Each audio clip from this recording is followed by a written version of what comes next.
Welcome to the Skeptic Zone, the podcast from Australia for science and reason.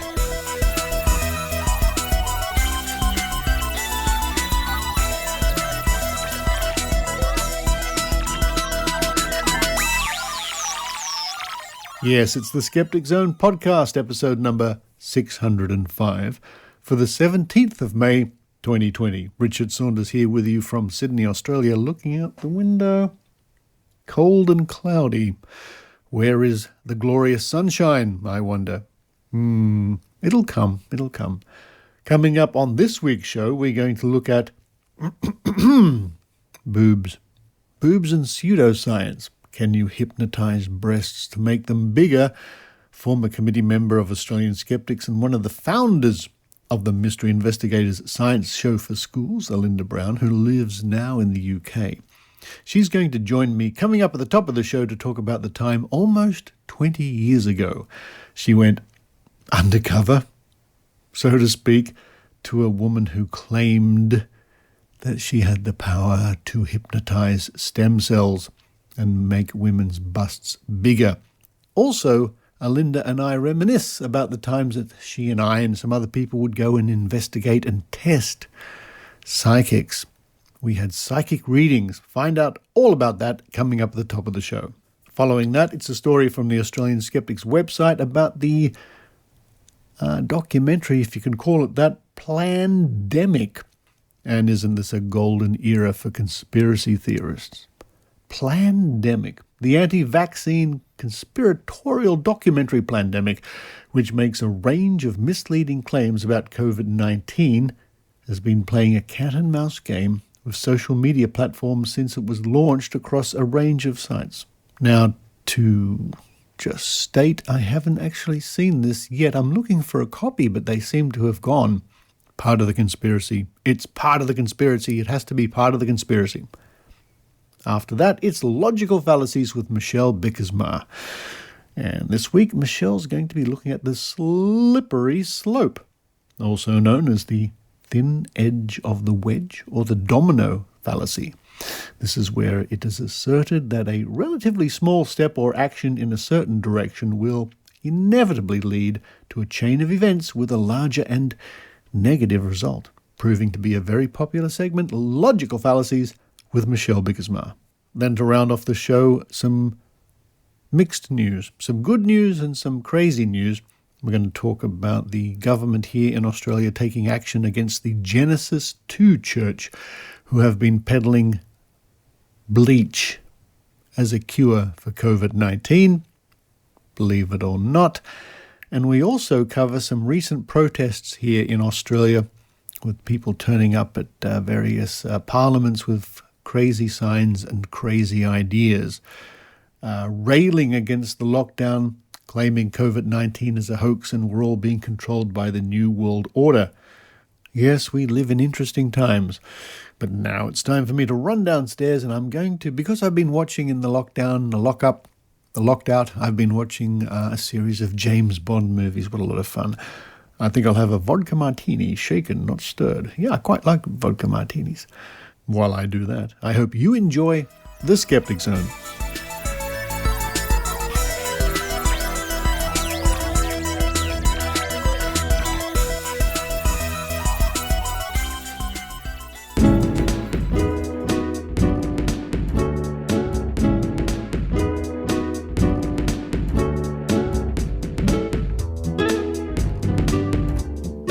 And joining me now on the line all the way from Gloucestershire in England, it's a very old friend of mine, Alinda Brown. Hello, Alinda.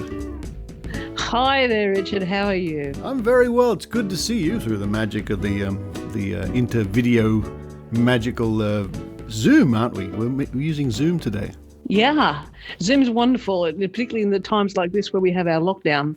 Yeah. Because just last night, listeners, I hooked up with Alinda and her husband and her daughter, and we all used to hang out together many years ago in the early days of our skeptical adventures. Alinda was a committee member on the Australian Skeptics when I joined, and I came across a video the other day, Alinda, I'd long forgotten about, which is something you did way back in 2001. Folks, 2001. You realise I was only 12 then. you were only 12, which makes this next story even more strange. Folks. Yes. I wasn't 12. I was joking. Yeah, she was joking. No, believe me, she wasn't 12. I mean, as you weren't terribly much older. No, you were in your mid-30s, roughly in your mid-30s, something like that. Yeah, roughly in my mid-30s, yeah. And I was approaching my mid-30s, but I was approaching it from the wrong angle. That's right. And speaking of angles, you volunteered on behalf of Australian skeptics with a TV program at the time, Today Tonight, which was one of these news-type programs. Yeah. With a sneaky camera. And folks, take a big breath, have another drink. Alinda, you had boob hypnosis. Can you tell us about that? Oh, yes. It was one of the strangest experiences. What was the whole idea? What was going on? Oh, it was this woman who was claiming that she could get people to increase their bust size by having nice thoughts. Nice thoughts. Yes, you are actually asked your boobs nicely to get bigger. So, yeah, I know. Now, folks, to put you out of your misery, I'll just play a little clip from that story all those years ago. Out of the eternal search for the perfect figure these days, when it comes to improving your bust line, there are plenty of options other than implants and painful surgery. Pills, lotions and potions promise a pain-free solution. But do they work? Here's Helen Mullings. The market is simply bursting with products that promise to make your boobs firmer and bigger. The internet offers a virtual smorgasbord of creams, lotions and pills. There's a special suction device guaranteeing you go up a cup size in just 10 weeks, permanently. Doctors say Brava will fill loose skin with new tissue. Your breasts are growing. The right size. Even through hypnotherapy, we can apparently transfer body tissue to our breasts. We are asking for those stem cells to be sent to where we want them to go, to build the breast tissue larger. Your breasts are growing. The right size. So what about hypnotherapy at $40 an hour? Pamela Scott thinks she's onto a miracle of science, gleaned from this literature. Our minds can send stem cells to our breast. Making a request, so to speak, to send it to that area. So you're willing stem cells to travel to the breast? Will doesn't work. Have you ever tried to grow breasts using willpower? No. Right, you need to ask nicely. Today Tonight asked Alinda Brown from the Australian Skeptic Society to go under Pamela's spell. Our hidden camera reveals it all happens in a humble laundry. She told me it would start having an effect immediately. Unfortunately, I'm still the same B2C cut that I was before I went in. What can I say? It's total nonsense. So there we go, Alinda. The vision has you lying on a couch in a laundry? Yeah, it was in the back of her house. It was a pretty ramshackle house, actually. I remember when I walked in, I thought, what on earth am I getting into? Because the front step was broken. She was sitting out in the front porch with an ashtray that would basically had a pile of cigarette butts in it. And I thought, oh, this is not exactly what you'd call doctor's surgery. So she took me into this back room and laid me down and started playing this tape of, to hypnotise me to get my bust size larger. Needless to say, it didn't work. There's quite an interesting clip of you in the story just in a bra measuring your bust size and maybe looking slightly disappointed. No. or maybe I wasn't disappointed. Or just not surprised. I was quite happy with the size that I have, but it was very interesting. So yes, I did the measurement before, and then I did the measurement after, and guess what? No difference. Now, the lady in question, her name is Pamela Scott, and just after I found this video and I sent it to you and we all had a laugh, I thought this might make an interesting report.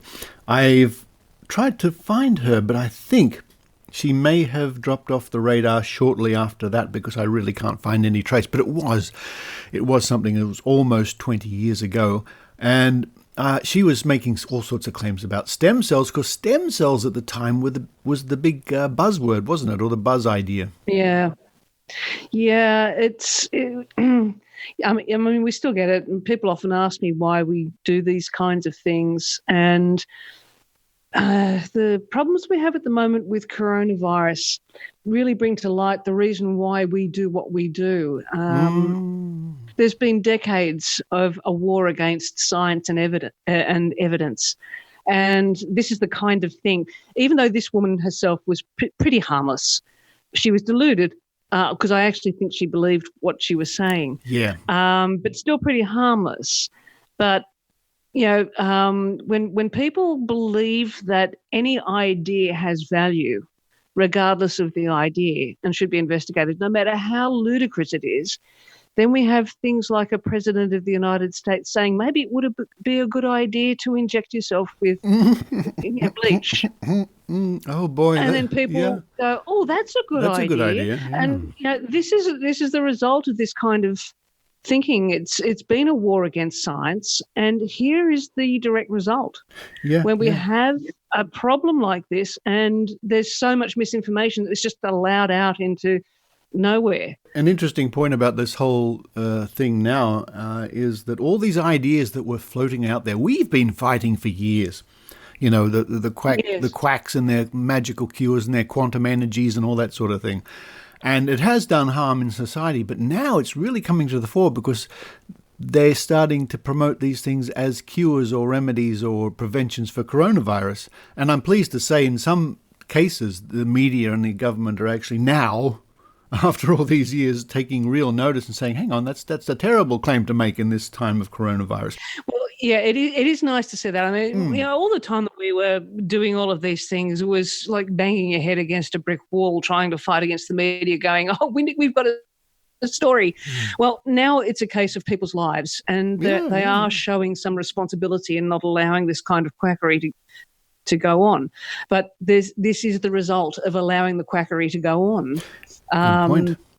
And this is the reason why we need to keep on pointing out that some things, not all thoughts are equal, and some stuff is just so stupid you need to throw it out. Yeah, it's gobsmackingly stupid. Just to us, some of it really is. Everything needs a fair hearing, but after the fair hearing, and it's still gobsmackingly stupid. What can you do? But it wasn't all us looking for quacks and things all those years ago in the early part of the century. We were also, you and I and our good friend Ian Bryce, we had a lot of fun. We investigated psychics. Oh, wasn't that fun? And that, to me, was interesting. Let's talk about a couple of the times we were invited by psychics to turn up and sort of test them, give them a bit of a look over because they were interested. Well, they were going for the prize. Yeah, Remember, they were we interested. We had the $10,000 prize. $100,000 prize. Yeah, still do. It started out as $10,000 in the old days, and then it became $100,000. Yeah, and that's they were claiming it, and they all sort of walked in thinking that the money was theirs. The money was theirs. So one day in, I think, about 2003, and luckily, this is another thing I discovered going through some old archives. I took my video camera and we made a video. You, I, and Ian Bryce turned up at the house of one Marie Téchiné, I think that's how it was pronounced, in 2003. She spoke to the spooks. So you talked about the spooks. Yeah, and we sat down in a little living room, as far as I recall. She sat on the couch, and one by one she read me, then she read you, and then she read Ian, and then we transcribed that later on for a report in the Skeptic magazine. It's still there for people to look at, and I'll link to that in this week's show notes. What are your memories of that investigation? Well, it was always a lot of fun because you and I studied how to do cold reading, so we know the kinds of visual clues that people look at. So I always used to have a bit of fun looking absolutely nothing like I really am. I'm rather lucky in that I look about 10 to 15 years younger than I actually am. Yeah. So I used to rock up without my wedding rings on and wearing leather and that's right. Yes. Yeah, and looking like 25 when I was 40. And this one, the first thing she did was ask us our age. Yes. And I think you told her I said, your age. yeah, I said 37. Yeah. I said it straight away, but there you go. And I said, can you do the reading without knowing my age? Because, see, for a woman, your age is actually vitally important because there is a certain time when you're not going to have children anymore. Mm. And I was at the stage where I wasn't going to have children anymore. So she would have known that telling me that I had to have children be a fair bet. So there I am looking around about 25, 26 and looking like a bikie. And yes, she was telling me all these, telling me all these things like I was a naughty girl and I need to settle down and get married and have children and all this. And in the end of it, when we were giving her the result, I said, well, here's the thing. I've been married for over 20 years. I have 3 children and I'm 40. And her mouth just dropped. Yes, yeah. Because she had no clue. Because, like I said, I wasn't wearing my wedding rings. Yeah. And I looked nothing like somebody. I did not look like a 40-year-old mother. Yeah, it's true. So her reading was based more or less on a false premise. Physical. Well, the thing is, with cold reading, they expect a conversation.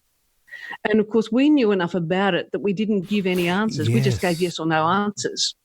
So we didn't give her back much information at all because we know that's how the game works. When she asked a direct question, I think we answered it yes or no, but we didn't go off into details. We didn't go off into details. With information that she could then feed back to us. Yeah. And of course, when you do that, they're stymied. Yeah. And it's worth mentioning, and I'm just holding this up so you can have another look at that. I have in my hot little hands here a book that you and I both relied on. I still do. And I know you still have a copy. This is the Full Facts Book of Cold Reading by Ian Rowland, which that was about 2002, 3, something like that. We were getting our copies and devouring those. And we know Ian. He came to Australia a couple of times, the man who wrote it. And that's been for lack of better word, that's been our Bible for cold reading, hasn't it? We studied it religiously. We really did. And so we were primed. Wherever we went to investigate a psychic, even to this day, I know what's going on and you know what's going on because of the valuable lessons we learnt from that book. Folks, it's called The Full Facts of Cold Reading. Again, I'll link to that in the show notes. Interestingly enough, for somebody who wanted to become a psychic, it was basically a to-do list on how to do it. But for us, of course, it was a to-do list about the things to look for. Yeah. And how to... and what to do in a cold reading, so as to not volunteer information. And we very soon discovered in our testing of various psychics that as soon as you cut off information to them, they go dry very quickly and their whole routine sort of and all of the excuses start to come out. Either the moon is not in the right phase or it's all back on us. You're a very negative person. You're very angry. We had that. You remember that? You're very angry. I'm not angry. What are you talking about?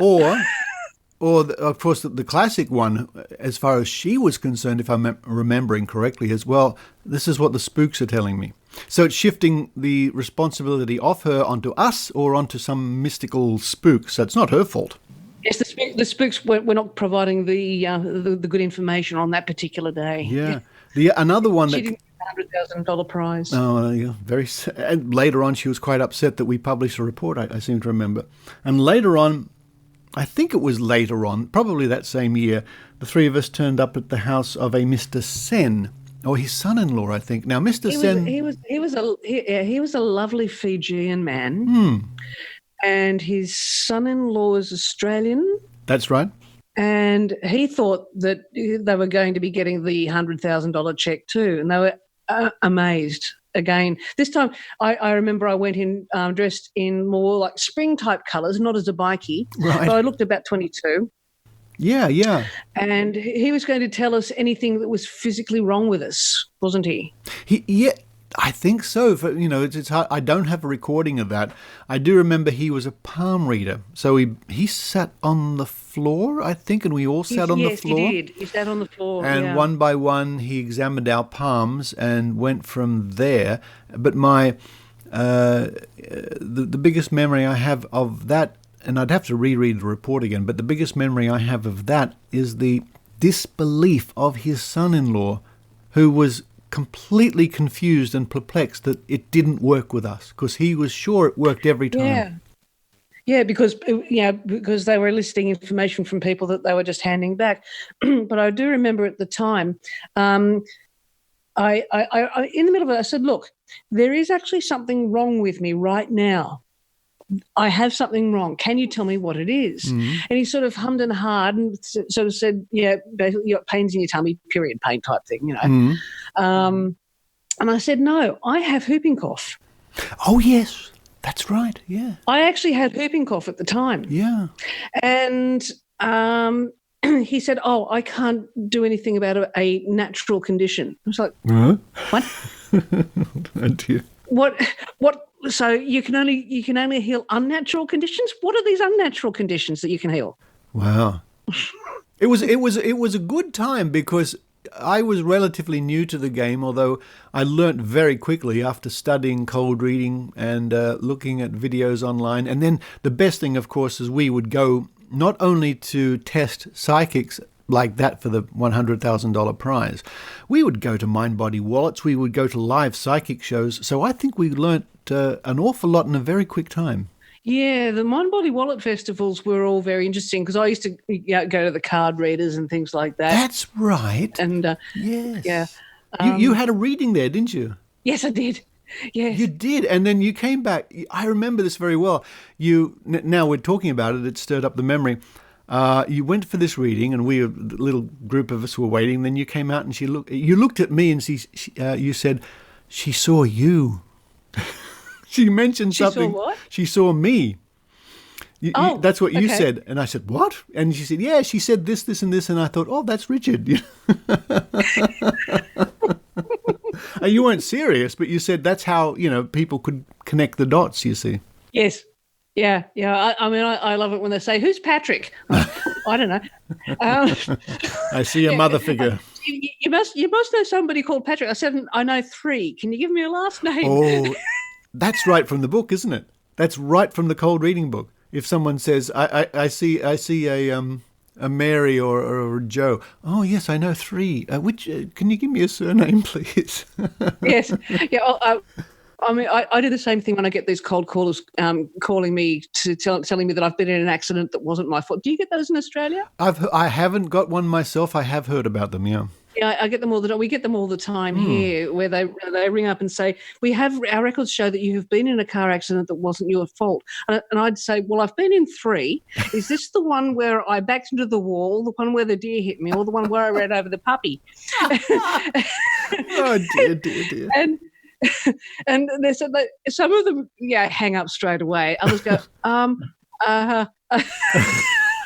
because they're off their script. They're off their script, and they're off their rocker. Another memorable time was that we were invited to take part in a TV pilot of a proposed new chat show where a group of celebrities lined up at a desk and had their coffee. I was the psychic. And you came on as the psychic to do a psychic reading to the audience, and then reveal later that we were from the Australian Skeptics. And that pilot, like many pilots, it never made it to air, but that was a fascinating experience. Well, we did a couple of things. One of them was cold reading. One of them was hot reading. Because we planted Peter Bowditch in the audience. We did, yes, our old friend Ratbags, yeah. Yeah, and so I did a psychic reading on him, and funnily enough, I got most things right. Most things. And then there was another girl in the audience who I was doing a cold reading on her, and she thought I had a direct connection to God. I was just doing straight cold reading. It's not hard. It's scary how not hard it is. I'm not very good at it. I mean, I can analyze it very well after all these years, and I have done so many times, but to sit down and just spontaneously do it is not a particular skill of mine. You're much better than me. Yeah, well, we did do a bit of rehearsing. We used to practice with people. We did. Ratbags was pretty good, actually. He was pretty good. Yeah, he was excellent at it. I remember one night we just got out a deck of cards, not tarot cards, just cards. And my daughter was having a party. And we explained to the girls what we were doing, and we said we wanted to practice doing some cold reading with you. And of course, they were like 16-year-olds, so they were into it. The best fun we ever had was doing the school shows. Now, that's a good point. Folks, Linda and Ian Bryce and myself were the three original members of the Mystery Investigators troupe. And over the years, Peter Bowditch, Ian Bryce was the original member, Maynard, Dr. Raichi, Dr. Chrissy, and if there's anybody else I'm forgetting, forgive me, but the show's been going for nearly 20 years.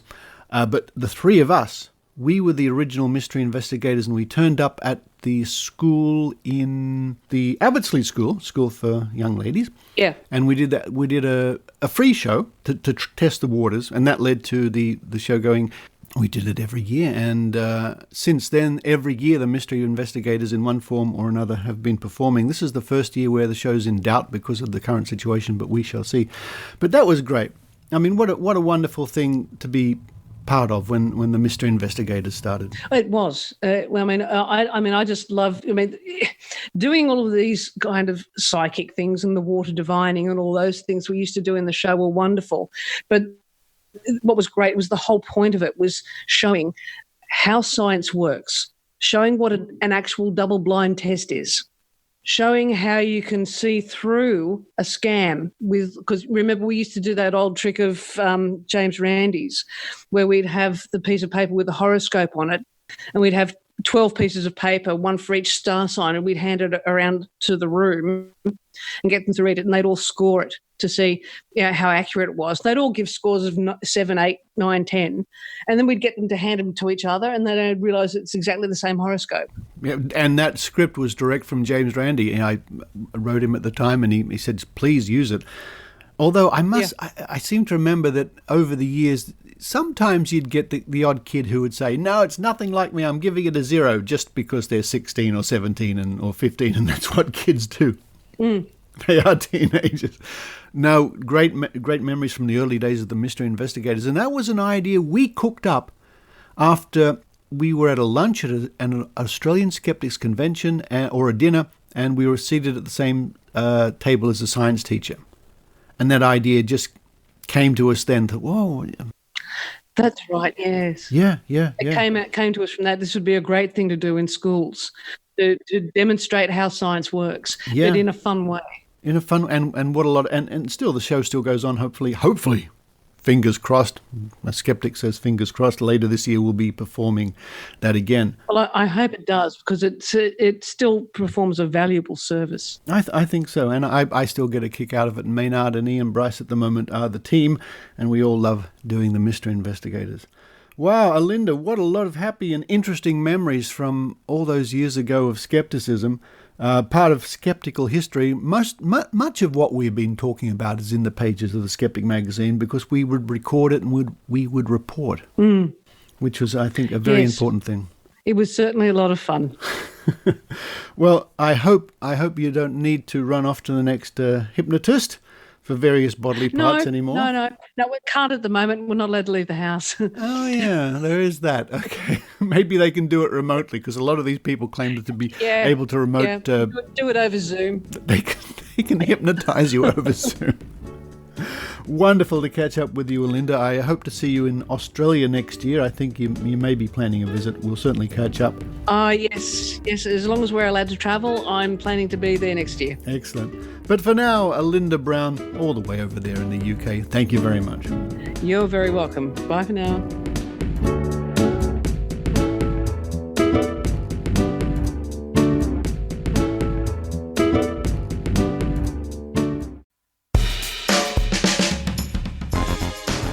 Hi, my name's Jo Thornley, and I'd like you to join I'd like you to listen to my podcast about cults called Zealot.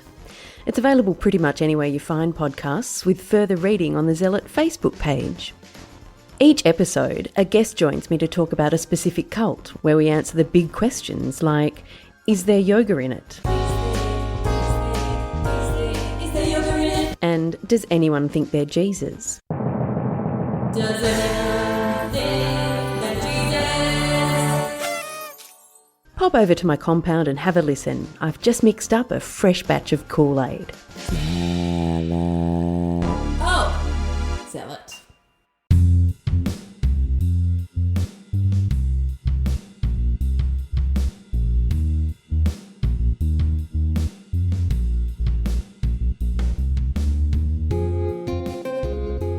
Plandemic. This story comes to us from the Australian Skeptics website at www.skeptics.com.au by Tim Mendham, published on the 12th of May 2020. Plandemic conspiracy theory video plays cat and mouse with platforms.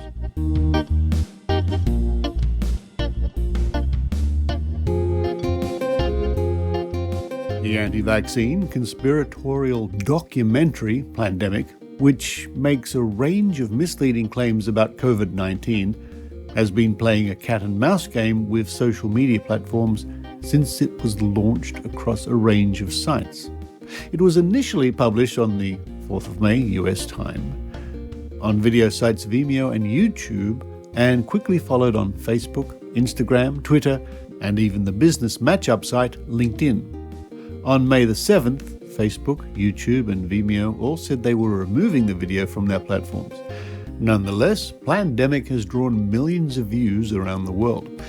In a post saying the 26-minute video is an excerpt from the future full-length documentary, the producer of the video, Mickey Willis, urged readers to download the video directly and repost it elsewhere, in an effort to bypass the gatekeepers of free speech.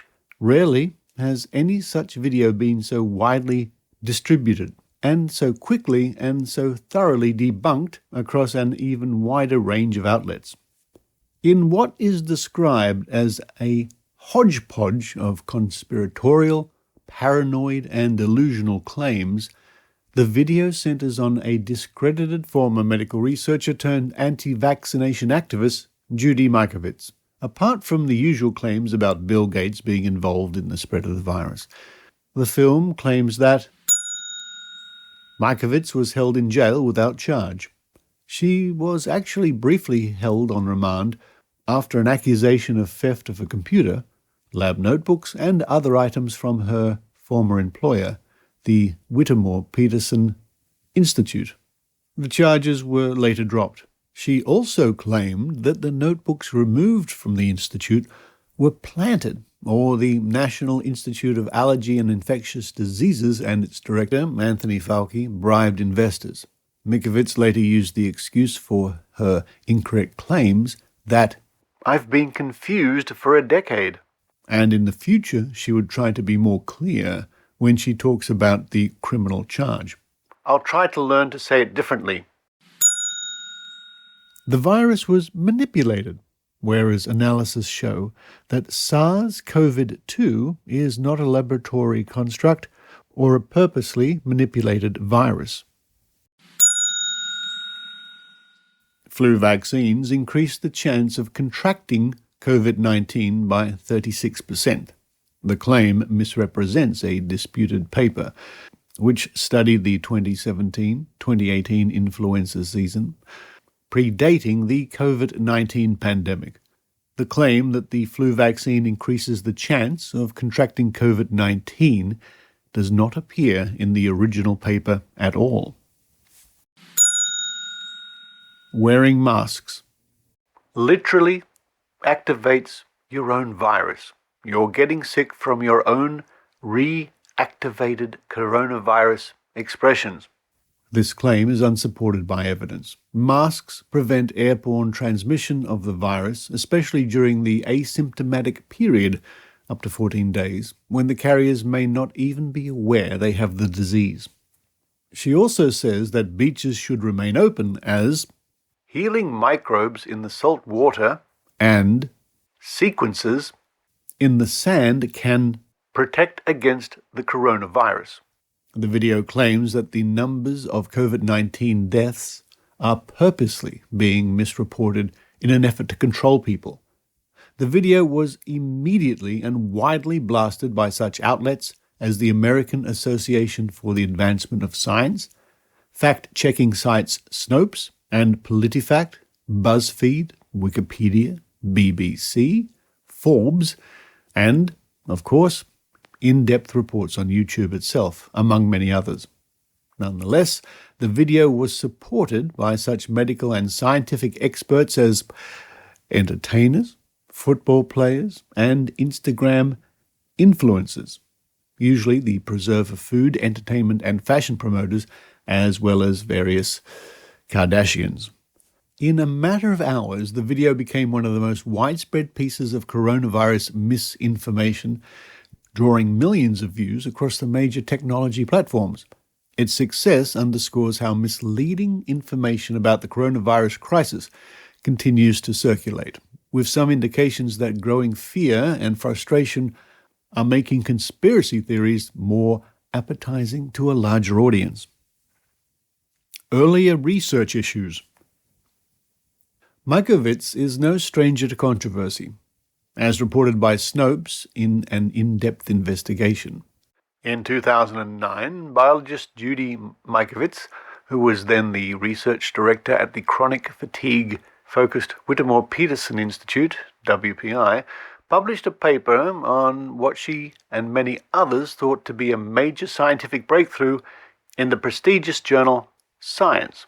Her team alleged to have demonstrated an association between a newly discovered retrovirus called xenotropic murine leukemia virus-related virus, XMRV, and the poorly understood condition known as chronic fatigue syndrome, CFS, suggesting a potential virus cause for CFS. The paper received substantial international coverage. However, as with so many other potentially groundbreaking studies, nobody, including many of the same researchers involved in the original study, was able to replicate its results. Numerous attempts failed to replicate the study, and the research itself came under increasing scrutiny for sloppy methods and its reliance on misleading or manufactured figures. On July 1, 2011, Science's editors issued a statement of concern about the paper. On 14th of October 2011, the authors issued a partial retraction of their paper that touched on issues with some of their figures. Finally, on 23 December 2011, the editors of Science retracted the paper in full. Perhaps the final word should go to Zuman Damania, a physician and online personality, who posted a Doctors React to Plandemic on his YouTube channel. This is crazy. Don't waste your time watching it. Don't waste your time sharing it. Don't waste your time talking about it. I can't believe I'm wasting my time doing this, but I just want to stop getting messages about it because it's really frustrating to think that people are this freaking stupid.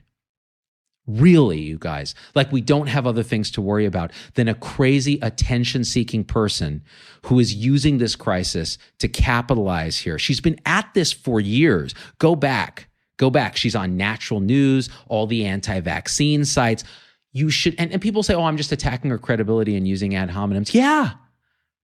You should look at the credibility of the people who are trying to convince you that they're right when they don't have any science to prove it. Then you look at the credibility and you look at the people that they're associating with and they're citing, and you realize they are all non-credible lunatics. Done. Case closed. Stop talking about it. All right, guys, share this video. I love you, and we out. Peace. F***ing stupid. And that was Plandemic Conspiracy Video Plays Cat and Mouse with Platforms, published on the 12th of May 2020 by Tim Mendham, and you can read that at www.skeptics.com.au. Did you know that besides the emotional harm that can come from trusting psychics and mediums, there can be enormous harm to your wallet? Uncounted people have become victims of these con artists and lose vast sums up to their entire life savings. This is Rob Palmer, the well-known skeptic. Join me for a Zoom presentation where I will tell the tale of this underreported problem. In short, I'll explain what's the harm in believing in psychics, and I will lay out in no uncertain terms just who's to blame.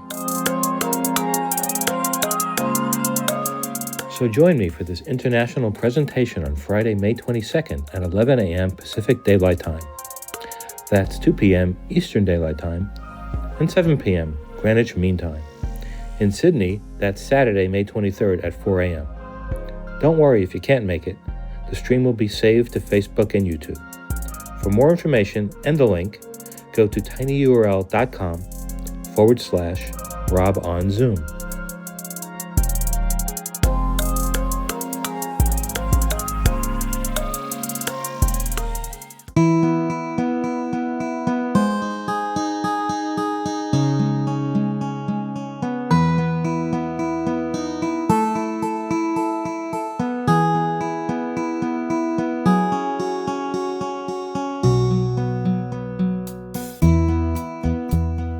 Logical fallacies. What are logical fallacies, and why is it important that critical thinkers should know about them? A logical fallacy is an error we can make in reasoning, but it usually crops up when we are discussing or arguing our point of view.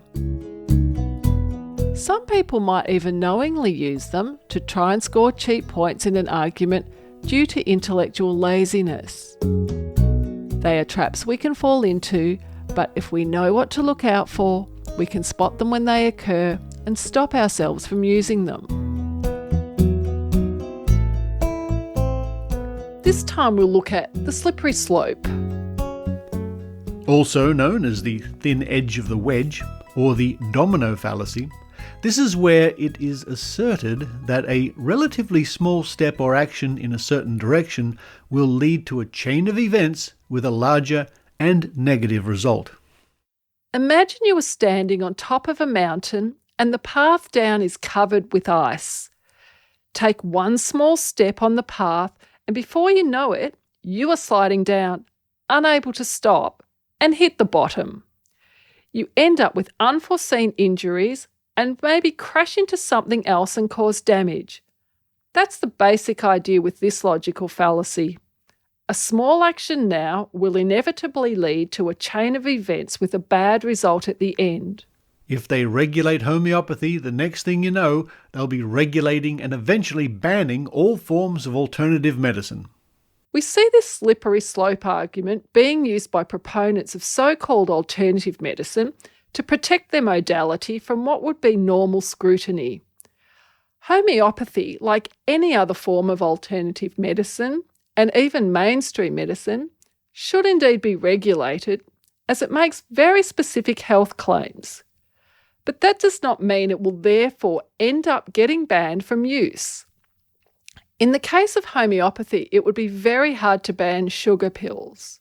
If we don't ban genetically modified foods, we'll end up with Frankenfood. Frankenfood first appeared in 1992 in a letter to the New York Times by English professor Paul Lewis, condemning the genetic engineering of crops. It has continued to be used as a scary term by anti-GMO interest groups, but has no basis in reality. This fear of GMO foods arose in reaction to the development of crops that are not modified by being selectively cultivated in a traditional way, but are instead modified in a lab. Perhaps the most famous example of this is when DNA Plant Technology of Oakland, California, which has since gone out of business, spliced a fish gene into a tomato. The aim was to insert an antifreeze gene that helps flounder survive frigid waters into a plant to help its resistance to cold. The fish gene tomato didn't grow fins, scales, or resemble a fish-tomato hybrid monster in any way. However, the fear-inducing imagery lives on despite being a total misrepresentation of a tomato that could have grown well in cooler climates had it ever been permitted to reach the market. It's understandable to be a bit fearful of the potential of new technology that we don't understand well, but improving crops genetically does not mean that we are sliding towards the development of Frankenfoods. So, they want to ban the teaching of creation science in schools? What next? Soon they'll be trying to close down our churches. We mentioned so-called creation science in the middle ground fallacy. While there are very good reasons not to teach this religion-based mythology posing as a science in the classroom, it does not therefore mean people should or will be stopped from practicing their own religion in their own places of worship. Yes, there are slippery slopes in this world, but there are also ways and means of avoiding them or breaking the chain of events. Just because something you do might lead to a larger and negative outcome, it doesn't mean it always will. Small risks you take now can be a step in the wrong or in the right direction. One thing does not always lead to another. Knowing a logical fallacy when you hear one, and even knowing its name, is important when arguing your point of view. However, you may come across as arrogant and not get very far if you call it out by name to your opponent when you hear it being used. If your opponent calls you out for using one, it's time to stop and think about how you are making your case. Use your knowledge of logical fallacies wisely, and remember that even if your point of view is right and you know all the pitfalls in arguing your case, it doesn't always mean you'll win on the day. And as skeptics, we must also remember that we too can be wrong at times. I'm Michelle Bickersma from the Vic Skeptics. Thanks for listening.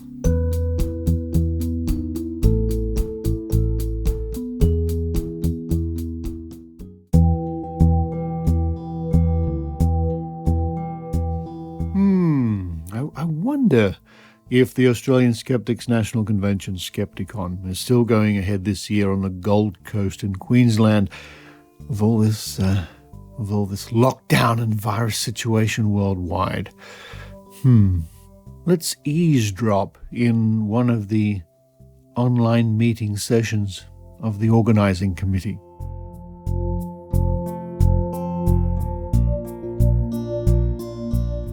Hey, Sarah. Hey, Pauline. Nice to see you in your virtual bubble. It's been interesting having all our Skepticon meetings online, hasn't it? Yes, I'm looking forward to seeing you in real life. Yes. Hey, Pauline. I keep getting some questions about our conference. Is Skepticon happening on the coast? What are our plans? Yeah, definitely still going ahead. At this point, we're looking pretty good in Australia in terms of what's happening with our global pandemic.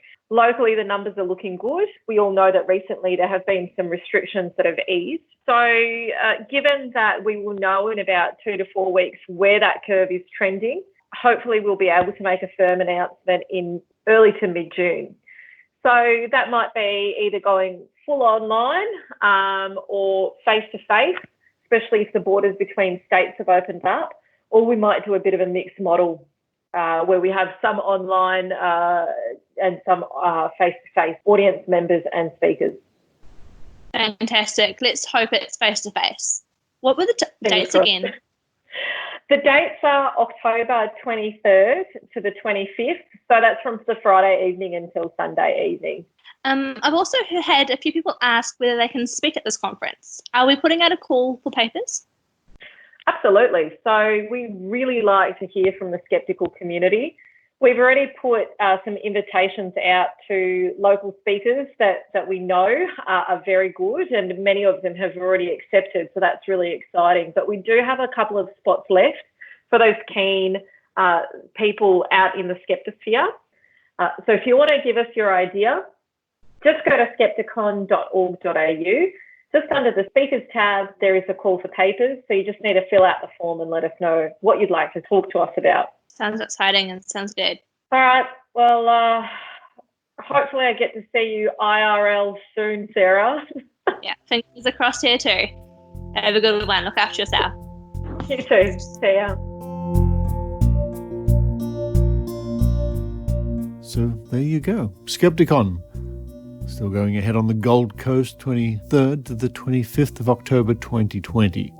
And it seems like the committee are planning for every possibility relating to the COVID-19 situation. I think I better go to skepticon.org.au to find out more.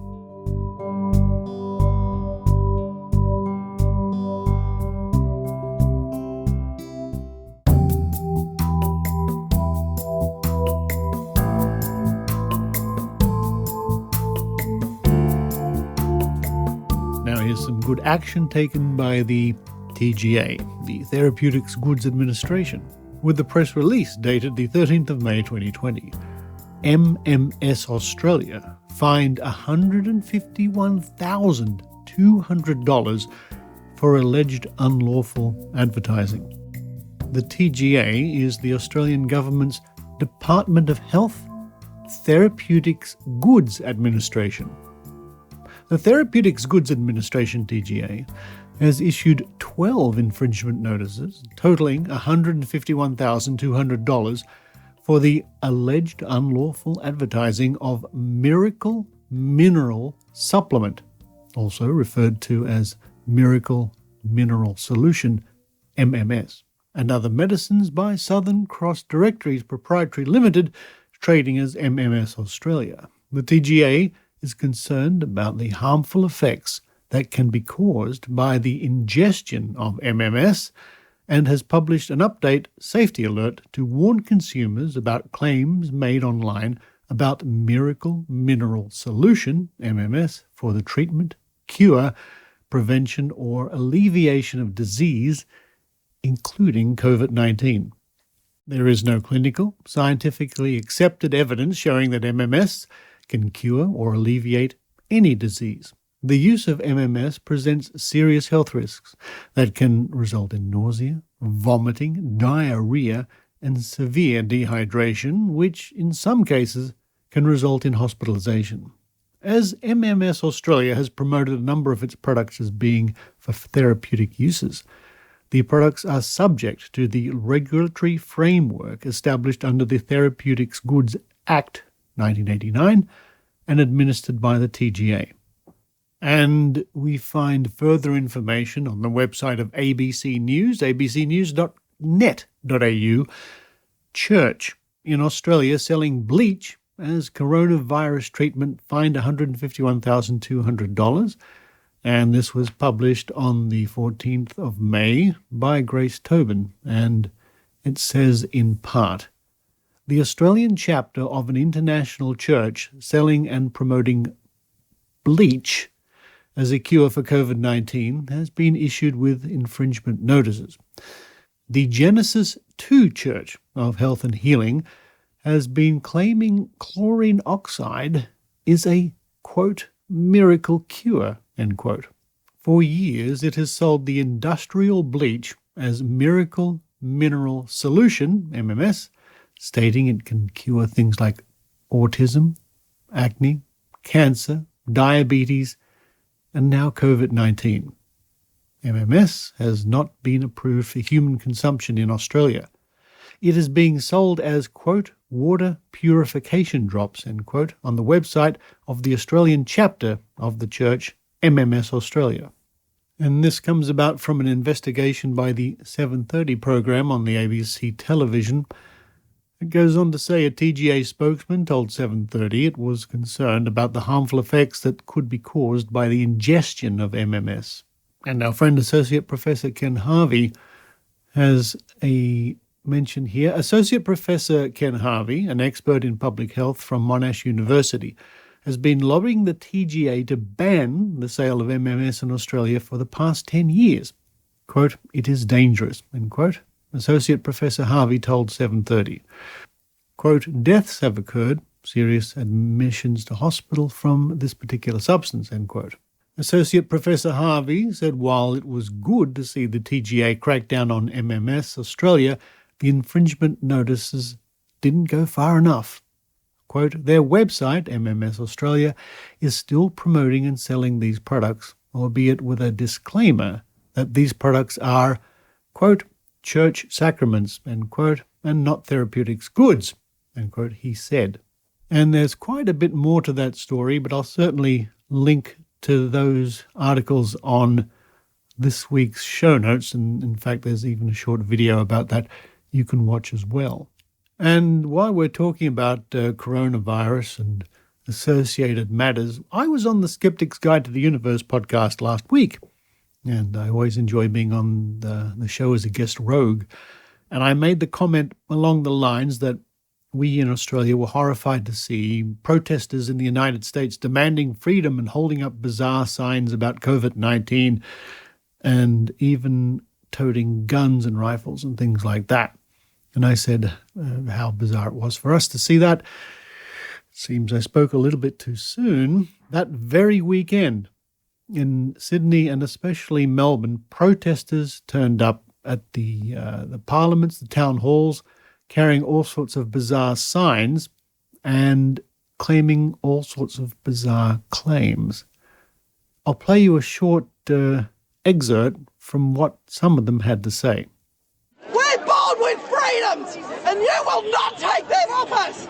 They want to enforce a global microchip of humans! We are here to ask questions and have them answered because things don't make sense. What virus are they going to spread? There is no virus out there they're going to spread. I do not want anybody watching and tracking and listening to me breathe. I want transparency from the government. We want to know why 5G towers that haven't had safety studies done properly, industry studies have been going up without the people's consent. Say no to fascism. We'll be here every weekend until we get our power back. End the lockdown now. There are doctors all over the internet who are being censored for talking out about the lies that the media and the government is telling us about this. They are being censored, and yet our mate Bill Gates, he can get on there, talk about anything he wants. Who doesn't even vaccinate his own children? So what exactly are you protesting? Okay, all right, let me say, this is all about the New World Order, right? The New World Order. Channel 9, straight off their website, 9 Honey, New World Order. Do you know what the New World Order is? I don't. You better go look it up. This is why the New World Order, Channel 9. This is part of the New World Order, the globalist plan to enslave us, to take away our rights. Agenda 21. I've been through all the government documents.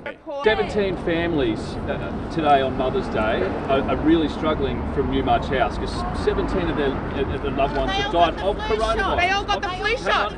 They got given the flu shot. The audio of the protesters is courtesy of the 9 Network and the 7 Network. It's amazing to think that in the minds of these people, the reason people are dying in the nursing home or in the aged care home is because they had flu vaccinations. I shouldn't be surprised. I am a little surprised. I shouldn't be surprised. Luckily, I think this is still a tiny minority. But these people are getting their conspiracy theories directly from the internet, I would suspect, from conspiracy theory sites and YouTube. We certainly have some conspiracy theorists here in Australia who we've covered on the show before. But I'm a little bit sad to see that this sort of rot is here in Australia.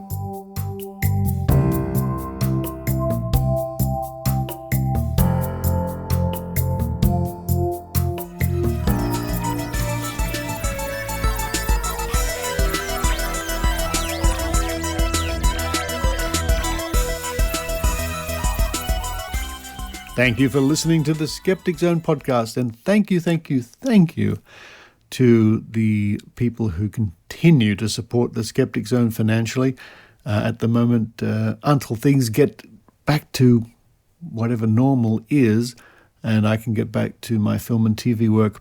This is really my only source of income, so I really appreciate the people, especially in the last week, who have been chipping in with very generous donations. And you can chip in at skepticzone.tv. Just follow the PayPal or Patreon link. At Patreon, it's Skeptic Zone, or you can use the PayPal me, and that's Saunders TV. Anyway, that's all there on skepticzone.tv. And it's good to see Maynard over at maynard.com.au doing his regular weekly live TV shows or online shows you can watch on your big screen if you hook up to Facebook via whatever method you use, or just watch it on your platform of choice every Friday night at 8:30 Sydney time. So Friday Sydney time and 8:30 p.m. Sydney time, Maynard does his one-man Mad Club live. It's hilarious, so please check it out at maynard.com.au. Now, coming up soon on the Skeptic Zone, we should be able to bring you a think tank session.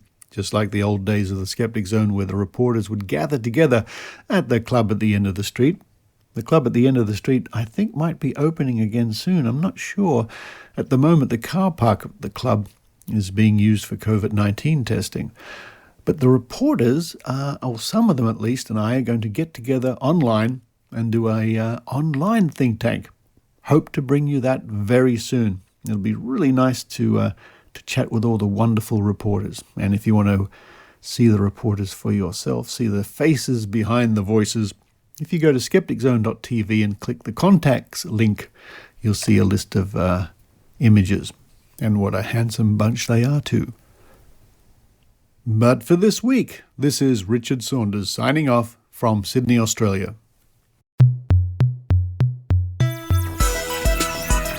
You've been listening to the Skeptic Zone podcast.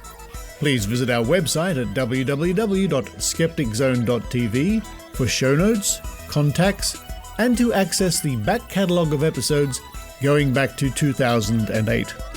You can follow the Skeptic Zone podcast on Twitter at Skeptic Zone, visit our Facebook page, or leave a review on iTunes. You can also support the Skeptic Zone via Patreon or PayPal. The Skeptic Zone podcast is an independent production.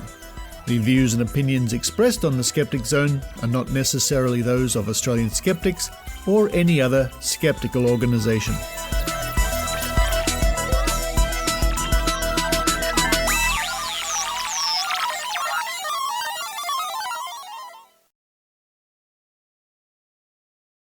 Hello, people who listen after the music. Yes, it's time for the dice game, the die game. 1 die, 2 dice, whatever. And this week I'm going to be using a 6-sided die. It's the alien one, so it's got a picture of an alien on it and little aircraft, little UFOs and things like that. And joining me this week is our guest, Alinda Brown. Hello, Alinda. Hello there. Hello. And you can see me, so you're looking at the dice now. There it is. Isn't it lovely? Oh, yes. Yeah. Okay. Little alien. That's an interesting die. Yeah. It is. All right. So how the game works is every week I challenge my audience to guess the numbers that are going to come up using their psychic powers or their dumb luck. Oh, excellent. Dumb guessing. Excellent. All right. I bet I've got a 1 in 6 chance of getting it right. I bet you do. And because you're... Here we go. I can use one of these. Because you're looking, I'm going to use a little plastic container. There we are. So I'm putting it in there. All right. So you can verify for everybody that the numbers come up by the... I'll do your best anyway. So, folks at home and Alinda, what number do you think is going to come up first? 1. 1. Okay, here we go. I'll tip that so you can see. Maybe... It says 6. No, but 6. if you look on it the other way around, look underneath, it'll be a 1. Oh, so it says 6, but on the other side's 1. All right, so that's you sound like a psychic. I had practice. Let's try it again. Here we go. What's your guess? 4. 4. And I'll tip that so you can see it's... Got 3. 3. Oh, okay. Well, 3's next to 4. It is. See? You're amazing. Okay, last guess. I am. Last psychic guess. What do you think? 2. 2. All right. 4. 4. See, I was looking into the future. That's what it was. Well, you know, I mean, when I look at 4, there's actually 1, 2, and 1 and 2.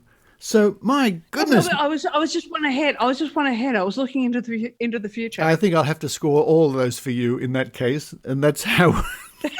that's what the psychics would say if we'd ever test them. Hang around psychics for too long, I can make anything look good. You'd make anything fit. Thank you, Alinda.